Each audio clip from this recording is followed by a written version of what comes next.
Money. Here's what we got coming up for you in the second half of the show. One Fast Money fan wants to know if Citi's headed back to $5 a share. We've got your answer for you out there. And global growth names, Caterpillar and Foster Wheeler, pop today. Do you buy this bounce? Plus, with the labor-friendly president in the White House, it is time to start asking, are unions bad for shareholders? The chairwoman sat down with James Hoffa, the president of the Teamsters, and brought back an answer in a CNBC exclusive. Well, first, that would be Hail to the Chief, in case you all didn't know. The president's theme song. It also happens to be what our next guest plays before he goes to bed at night, apparently these days at least, perhaps. I'm only running for the U.S. Senate. Peter Schiff, the candidate of Euro-Pacific Capital, joins us now. You know him as a bearish voice on the U.S. stock market. What is your message to your constituency? People in general don't like to hear bad things about the U.S. economy, Peter. Well, unfortunately, they're going to have to hear it because bad things are going to happen. As I tried to explain the last time I was on your show, the real economic crisis is not in our past, it's in our future, and it's coming soon. And the reason I want to go to Washington is to really prevent the worst-case scenario from actually playing out. How? Well, hopefully I can educate the other senators, the other representatives, maybe even President Obama, that they're the source of our problems. And what they've been doing over the last year is throwing gasoline on a fire. Peter, you come on our show quite often and other shows on CNBC. You have that chance to educate people in Congress as well as educate the president. But when you're actually there, what will you do beyond education? Yeah, I don't know how many of them are watching me on CNBC, but I think if I'm on the Senate floor, I think if I'm on the Senate floor, they're going to have to listen to me. I think they have something called the filibuster there, so I'll probably be using it. But no, I think it's very important. I think we're going to, you know, this crisis is going to progress. It's going to get a lot worse in the years ahead. There is no real recovery coming. The economy is going to keep getting worse. Unemployment is going to get worse. Inflation is going to run out of control. Interest rates are going to spiral higher. And somebody has to be in the Congress to actually explain to the other representatives why this country is in so much trouble and what has to be done in order to enable all of us individually and enable the market to solve these problems. With all due respect, Peter, for the third time I'm going to ask you, so what needs to be done?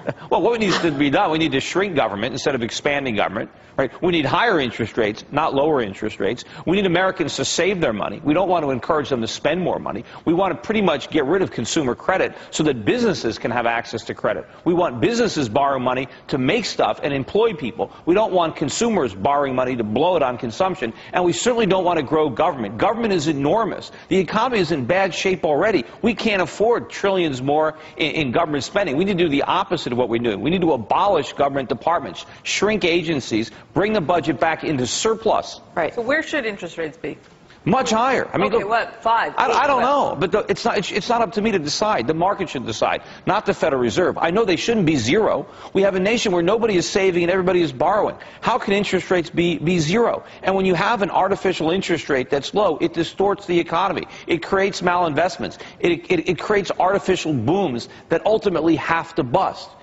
So, Peter, I'm going to give you your first political quandary. I know that you're very bearish to the dollar. You're probably telling most of your clients not to be long the dollar, correct? Well, I've told you that. I mean, is anybody here short? You guys have your gold yet? Once you become the U.S. Senator, congratulations. One of your clients actually becomes a foreign central bank. What would you tell foreign central banks who are large holders of the U.S. dollar? Should they dump their dollar holdings? Of course, I'm telling them to do that right now. So you would tell foreign central banks to dump... Look, they shouldn't be buying Treasury debt. Look, I don't want the U.S. government going into debt. So I don't want foreign governments lending our government money. What is the government doing with the trillions of dollars that it's borrowing from abroad? It's using it to undermine our economy. It's expanding government at the expense of the economy. It's undermining the free market. It's encouraging more reckless consumption. I want foreign enablers to cut us off. Stop lending money to my government because they're going to force me to pay it back with interest, or they're going to create massive inflation that is going to wreak havoc on the American economy. Is there any form of stimulus that you would implement that you think would work the way you'd like it to work? Unfortunately, what we have now is not stimulus, it's sedatives. The only thing the government stimulates is the problem. Right. Real stimulus would be to shrink government and to allow the free market to work. Unfortunately, we're going to have to suffer some short-term pain because of all the problems of the past. We're going to have to allow people to lose their jobs in the unproductive part of the economy so they can get new jobs. We're going to have to allow companies to fail that aren't profitable. The government's going to have to sit back and let this happen. But if it does, there's a lot of light at the end of the tunnel. the free market is very dynamic. We can have a lot of growth if the government will get out of the way. But right now they're putting roadblocks. They're preventing the market from curing the problems as they're making it worse. And they are setting up a major, major economic disaster. 2008, was the warm-up. The main event is coming, whether it's 2010 and 2011, but it's coming. And if no one in Congress understands why, it's going to be a complete disaster. All right, Peter. Got to wrap it here. All right, well, SchiffForSenate.com. Anybody live in Connecticut to vote for me? Peter. All right, I'll get your vote. But if you want to contribute to the campaign, all right, we can't do SchiffForSenate.com. that. Linda McMahon, I guess, if you're out there, you can come. Well, she doesn't need any money. She's got more than I do. Thank you, Peter.